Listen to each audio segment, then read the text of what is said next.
ভাইয়া কাজটা কি হয়েছে? হ্যাঁ ইমরান ভাই, এই যে আপনার কাজটা করছি, এই যে আপনার পুরানো কেবলটা। ও আচ্ছা আচ্ছা, এটা দিয়ে আমার দরকার নেই। আচ্ছা ভাইয়া কত হয়েছে? 300 টাকা ভাইয়া। হ 300 টাকা, আচ্ছা ধরেন 20টা টাকা দেন। 300 টাকা ভাইয়া?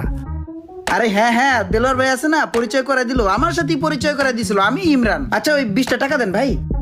ভাইয়া আপনি মনে হয় শুনতে পান নাই, 300 টাকা ভাইয়া। আচ্ছা ঠিক আছে, 20 টাকা লাগবে না, রাখেন, ওটা দিয়ে আপনি চা খান। আরে ভাই সার্ভিস চার্জটা বাদ দেন, আপনি কেনা দামটাই দেন, 300 টাকা দেন। আরে ভাই এগুলো আমি জানি, কেনা কত বেচা কত, রাখেন না ভাই। ভাই 300 কোন আর 600 কোন সব জায়গায় একটু ফাঁক ফোকর থাকে, আমি ওইগুলা বুঝি। ঠিক আছে ভাই রাখেন, ভাই রাখেন। আচ্ছা 20 টাকা দিতে হবে না, রাখেন তো ভাই, রাখেন। একটু বোঝেন ভাই। ওরে বাবা রে, কি রে ভাই, এটা তো একটা আজব ক্যারেক্টারের লোক। কেনার দামটা চাইলাম, কেনার দামটাও দিয়ে গেল না।